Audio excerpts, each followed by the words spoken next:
कि कौन है गोकुल शर्मा और क्या करते हैं। आप अपने शब्दों में अपने दर्शकों को कैसे परिभाषित करेंगे? गोकुल शर्मा एक गांव का रहने वाला लड़का है और सेठ सांवरिया जी के भजन गाता है ठीक है, और भजन संध्या एक कार्यक्रम करता है। ठीक है। सीधी सिंपल जिंदगी जीता है।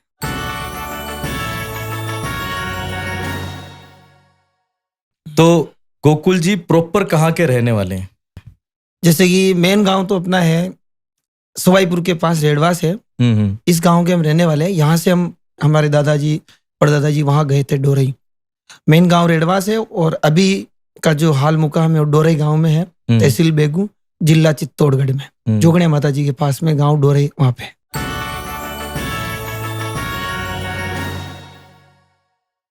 तो गोकुल जी को किसको देखकर ऐसा लगा कि मुझे भी गायकी में आना चाहिए? इंस्पिरेशन कौन है गोकुल जी के? हमारे गांव डोरई में भजन संध्या होती थी पहले। वहां पे मैं जाता था देखने और मंच के पास में बैठता था। मंच के पास में बैठते हुए जो वो पागो ना, पागो वो थकता गो, वो पागा ना पकड़ ऊँटे बड़े बैठ रहे हो, उसके पास बैठता था और मैं देखता था यार ये कैसे गा रहे हैं, कैसे बजा रहे हैं। दो दो ढोलके लगती थी पहले, ठीक है, रिदम दो लगती थी, दो ढोलक वाले रहते थे। ये किस समय की बात हो रही है? ये करीबन 23-24 साल पहले की बात है। तो उस समय के जो प्रचलित कलाकार जिनको आप देख के बड़े हुए, आप हमारे गांव में आते थे ना, गोकुल जी प्रजापत है टुकड़े के वो, और घनश्याम जी वैष्णव है वो हमारे भेगू का, नारायण जी वेगवंशी भी आते थे। काफी पुराने मेरे से कलाकार नारायण जी।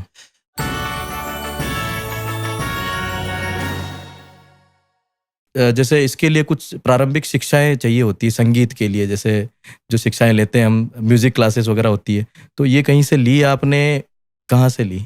मेरे गुरुदेव है जो, हाँ ये भी किसी को नहीं पता अभी तक कि मेरे गुरुदेव कौन है। मैं बताता हूँ, मेरे गुरुदेव है दुर्गा शंकर जी मंडावरी वाले, हमारे गांव के पास में ही है, मंडावरी गांव है। वो क्या हमारे गांव में आते थे, ऐसे जब उनके प्रोग्राम नहीं होते थे वो आते थे और 10-15 बंदे थे, उनको वो सिखाने का काम करते थे।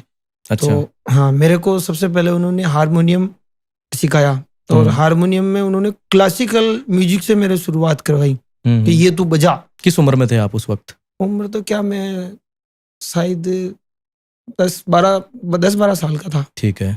उस समय उन्होंने ऐसे ऐसे भजन दिए, और देसड़ लो रंग रूडो, राणा जी थारो नहीं पेरुली चूड़ो, ऐसे करके ऐसे दिए। उनकी स्केल भी क्या उल्टी आती है, मतलब बहुत कठिन होती है। उनसे शुरुआत करवाई उन्होंने, और उन्होंने सिखाया मेरे को हारमोनियम। फिर तो वो दमामी है, राव है समाज से, तो वो है गुरुदेव मेरे। तो आज भी मिलना होता है आपका उनसे? क्यों नहीं होता है, अभी आए थे वो। कितनी खुशी मिलती है उनको जब पता चलता है कि मेरा स्टूडेंट गोकुल शर्मा आज बहुत बड़ा नाम बन चुका है। खुशी होती है। एक जगह वो कार्यक्रम में गए थे, किशन करेरी गए थे, तो उनको पूछा, ऐसे बात निकल गई अभी तो यहाँ पे गोकुल शर्मा आके गया 2-4 दिन पहले। अच्छा, आपके उधर के हैं वो बेगू के? जो उन्होंने कहा हाँ ठीक है। अच्छा हाँ, आके गए। कैसे गाया भजन? तो बढ़िया गाए। अच्छा अभी बात करवाऊँ क्या? जो उन्होंने बोला बात करवाओ, तो हाँ करवाओ। देखे उन्होंने सोचा यार ये क्या जानते बुजुर्ग लोग है, सही बात, उम्र में है वो, ये क्या कैसी बात कर रहे हैं, ढोलक बजाते हैं। तो उन्होंने मेरे को फोन लगाया, स्पीकर कॉल के बात करी। उन्होंने कहा कि भाई मैं यार अटक किशन करेरी आयो हूँ, ये कोई गांव का मिलिया खेरिया के भजन पार्टी करन गया। मैं क्यों हाँ, तो लो बात करो। जो मैं क्यों मैं बोलियो स्पीकर में, मैं क्यों यार ये हमारा गुरुदेव है और मैं यहाँ कोई शिष्य हूँ। वहाँ बड़ी खुशी हुई और गांव वाला भी अचंभा हुआ है कि गुरुदेव गोकुल जी का ये एक बहुत अच्छी बात भी है, क्योंकि इतने सालों के बाद तो लोग नाम लेके यूं पहचानने से भी इनकार कर देते कि यार कौन है, मैं नहीं जानता। पर शुरू से एंड तक उनको साथ में लेके चलना, ये अपने आप में बहुत बड़ी बात है। गुरुदेव की कृपा होती है तब जाके शिष्य आगे बढ़ता है। चाहे किसी भी फील्ड में हो, आपको गुरु रखना बहुत जरूरी है। गुरु बिना अंधेरा है।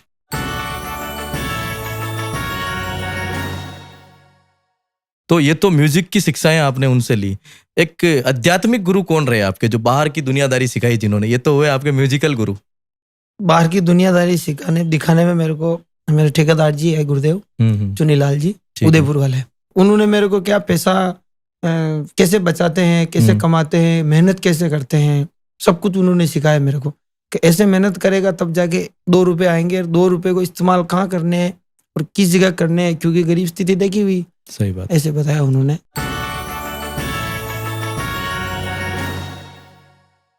और गोकुल शर्मा पढ़ाई में कैसे थे उस समय? पढ़ाई में तो क्या है, देखो 8वीं क्लास तक तो मैं फर्स्ट डिवीजन पास हुआ था। और 9th में क्या, मैंने 1 साल में 3 स्कूल चेंज किए। ठीक है, 3 स्कूल क्या चेंज कारण किए। था इसका 3 स्कूल चेंज करने का? हमारे यहाँ मामा जी आए थे गांव में, जो उन्होंने कहा इसको तो मैं ले जाऊंगा तो वहाँ इसको पढ़ाऊंगा। तो 8th क्लास में मेरे 58% बने थे। अच्छा। और उसके बाद में 9th में द्वितीय टेस्ट मैंने यहाँ दे दिया था अपने गांव मेघपुरा में। उसके बाद में मेरे को वो लेके गए। फिर मैंने अर्धवार्षिक परीक्षा दी, मेरे ननियाल लाडपुरा चौराया। अच्छा, है ना, लाडपुरा चौराया अमृतिया गांव है, वहां पे मैंने मेरी अर्धवार्षिक परीक्षा दी थी। फिर वहां से मैं गया गेगाखेड़ा, ये कुड़ी बिलवाड़ा अपने गेगाखेड़ा स्वाईपुर वाला, वहां गया। और वहां पे मैंने ये 9th क्लास की वार्षिक परीक्षा दी। तो रिजल्ट आया, फेल हो गया। अच्छा, फेल भी हुए? एब्सेंटे लगी। ठीक है, फेल हो गया। और इधर अपने भजनों का भी सबसे पहले मैंने, मेरी जो भजन गाया ना, उसकी सबसे पहली रिकॉर्डिंग भी गेगाखेड़ा गांव में हुई थी।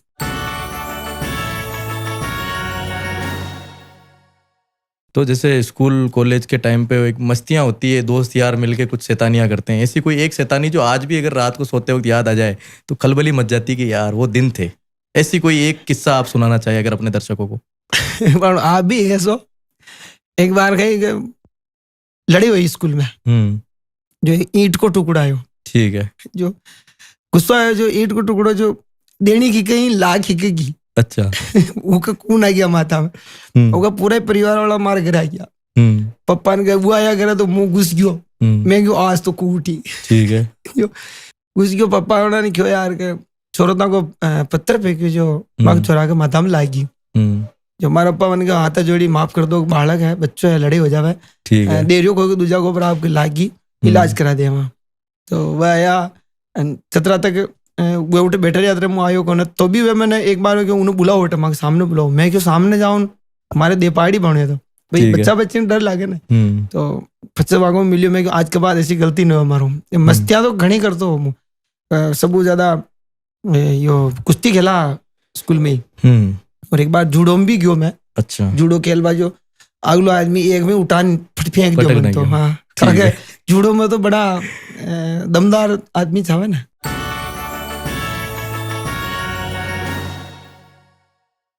जैसे लोकगीत आप शुरू में गाते थे, उसके बाद से ऐसा क्या हुआ जो अचानक से सांवरिया सेठ के भजनों में आप गाने लग गए? सांवरिया सेठ के भजनों में तो क्या, क्योंकि गाने तो वो भी आपके बहुत बढ़िया चल रहे थे, जैसे आपने बताया आटो चक्की को वगैरह, ये 2-4 जो गाने बताए काफी सुपर हिट रहे। इसके बाद ऐसा क्या थॉट आया आपको कि यार सांवरिया सेठ के भजन गाऊंगा या मातेश्वरी के भजन गाऊंगा? कुछ नहीं आया। हमारे प्रकाश धाकड़े जो हमारे एडिटिंग करता है हमारे गाँव का, वो आया स्टूडियो में। उसने कहा भाई साहब ये बहुत हो गए जानुड़िया फानुड़िया के गाने, ये इनको छोड़ो। और उन्होंने कहा मेरे को यार इनको छोड़ो और आप सांवरिया जी के भजन गाओ, और सांवरिया जी के गाओ। अच्छा, खाटू श्याम जी के लोग काफी गा रहे, आप सांवरिया जी के गाओ। तो उसने मेरे को बोला। फिर उधर से आरएमसी वाले कैलाश जी ने कहा कि ये सांवरिया सेठ दे दे भजन मेरे को, आपकी आवाज में रिकॉर्ड करके दो। अच्छा, तो मैंने उनको रिकॉर्ड करके दिया, एक भजन दिया उनको, भगवान की कृपा सांवरिया कृपा हुई तो वो चल गया। उसके बाद में सुन लो सेठा वाला सेठ मती लगाओ देर, वो गाया, वो भी चल गया। फिर मैंने तीसरा भजन गाया अपने चैनल पे, वो हमारा बैंक को मैनेजर, सेठा वाला सेठ, 2 करोड़ व्यूअर्स है उसके। सांवरिया सेठ जी के 4 करोड़ व्यूअर्स है। और एक सुन लो सेठा वाला सेठ के 1 करोड़ है। ऐसे करके सब, अभी गाड़िया गाड़िया वाला 1 करोड़ हो गया। ये सब ठाकुर जी की कृपा से हुआ। और ये सांवरिया जी के भजन ऐसे। अब लोकगीत गाने का वापस आपको मन है या सांवरिया सेठ के भजन ही आगे चलेंगे? मन, हाँ मन, मतलब आपके मन से क्या इच्छा निकलती है? मैं ये सोचता हूँ, मैंने पहले भी इंटरव्यू में बताया कि मैंने वैसे गाने क्यों गाए।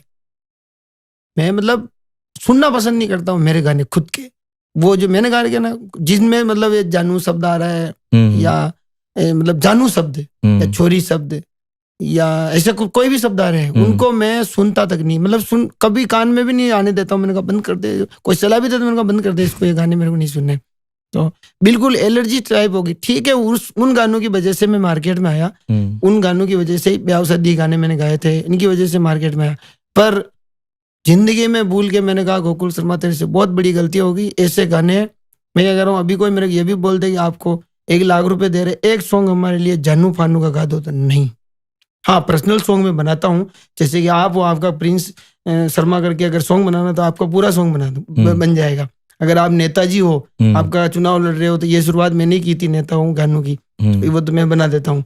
जैसे नारायण जी बता रहे थे बदाला, कि आपने गाया था वो गाना विदुड़ी जी का, तो उससे शुरुआत करी थी। तो पर्सनल सॉन्ग बनते, बाकी ये गाने नहीं बनते।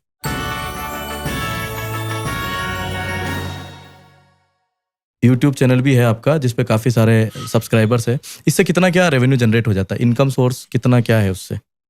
कुछ नहीं है तो 8 कितने हैं, 10-11 चैनल है जो हमारे संभालते हैं भाई, प्रकाश जी धाकड़, गोकुल जी धाकड़, और दोनों संभालते हैं। रेवेन्यू तो क्या, कुछ नहीं, जो दे देता भगवान सांवरिया सेठ बढ़िया है, दे मेहनत का फल कुल मिला के दे देता है। ठीक है, और कोई इनकम सोर्स और इन यूट्यूब के अलावा? कोई नहीं, स्टूडियो है, उसमें कोई सिंगर रिकॉर्डिंग करने आए तो वहाँ।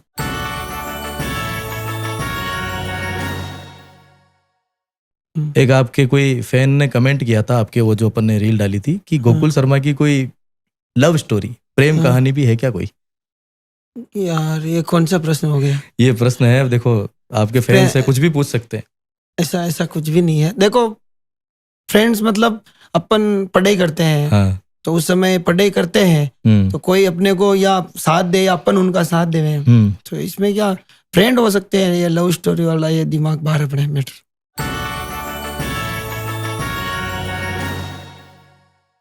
तो गोकुल जी, हम देखते हैं आसपास हमारे जितनी युवा पीढ़ी है वो नशे को लेकर काफी ज्यादा आकर्षित होती है, इसको लेकर आपकी क्या राय है?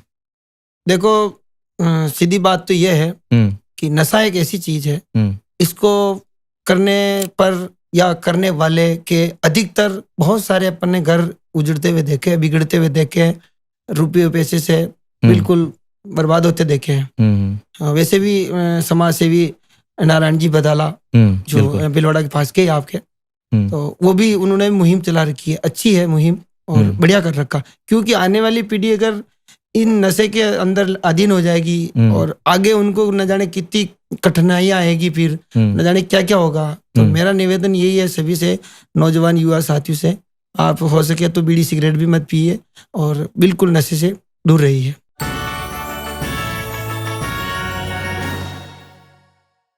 इतना सब कुछ करते हैं आप, तो हेटर्स यानी कि जो जलन रखने वाले लोग हैं वो भी मिलते होंगे, नेगेटिविटी भी मिलती होगी, कमेंट्स वगैरह भी मिलते होंगे, इसको कैसे डील करते हो आप?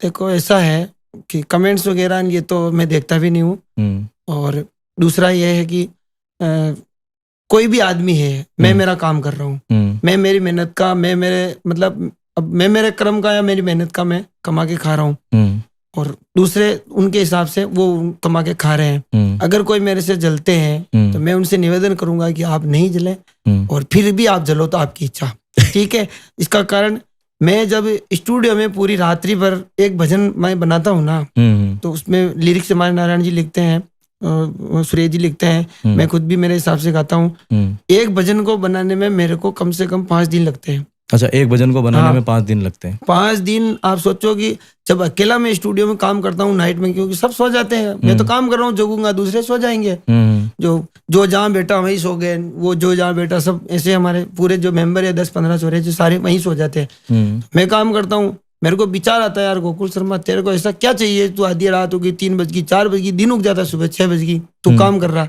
तो मैं एक भजन को लेके भी पूरी मेहनत करता हूँ, सोच ये रखता हूँ हर एक भजन भगवान का सुपर हिट हो, इसलिए मैं मेहनत करता हूँ। तो मेरा कहने का मतलब है, जो भी है जलने वाले, मैं तो सोच शायद तक तो नहीं होंगे, फिर भगवान सांवरिया सेठ ही जाने।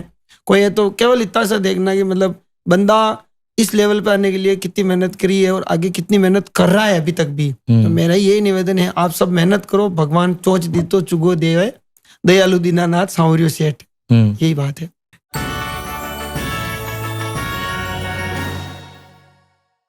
गोकुल जी, एक मेरा पर्सनल प्रश्न ये है आपसे कि ये तिलक का क्या राज है? तिलक का भी चमत्कार है। क्या चमत्कार है, एक बार आप अपने दर्शकों को बताओ। है मेरे है कुल मिला के, वो सब चमत्कार ही है, पॉलिसी है। बिना तिलक के आपको किसी ने नहीं देखा है अभी तक, और निकलता भी नहीं। मैं चमत्कार है कुल मिला के। ओरिजिनल माता रानी के पगलिए बन गए थे कंकु से, वही कंकु मैंने लाके रखी आज के 15 साल 16 साल हो गए, उसमें मिक्स करता जाता हूँ, वही कंकु है। तो कभी ऐसा कोई दिन नहीं निकलता जिसमें आप बिना तिलक के बाहर निकले? हाँ, मैं अगर नहा लेता हूँ तो तिलक लगाऊंगा, नहाऊंगा नहीं तो तिलक भी नहीं लगाऊंगा, ये भी सिस्टम है। बहुत बढ़िया बात है। हाँ।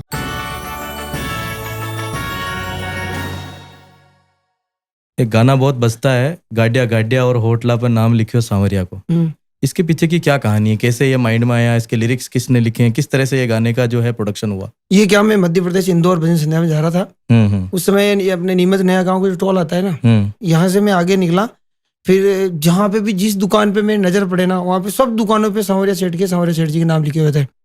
और सांवरिया आइसक्रीम, सांवरिया दूध डेयरी, सांवरिया रेडीमेड, सांवरिया मोबाइल। मैंने कहा सारे ठाकुर जी के नाम इधर, तो मैंने कहा क्यों ना इसका ही एक भजन बनाते थे। ठीक है। तो मैंने कहा गाड़िया, और गाड़ियों पे तो लिखा हुआ था, वो रहता ही है, सांवरिया मोटर, सांवरिया सेठ की जय, और होटलों पे भी तो सांवरिया दा ढाबा, सांवरिया रेस्टोरेंट, सांवरिया सेठ मिष्ठान भंडार, ऐसे। तो मैंने कहा इनका ही भजन बनाते, ऐसे ये भजन बना। सोचा भी नहीं था कि इतना भजन ठाकुर जी की कृपा से चलेगा।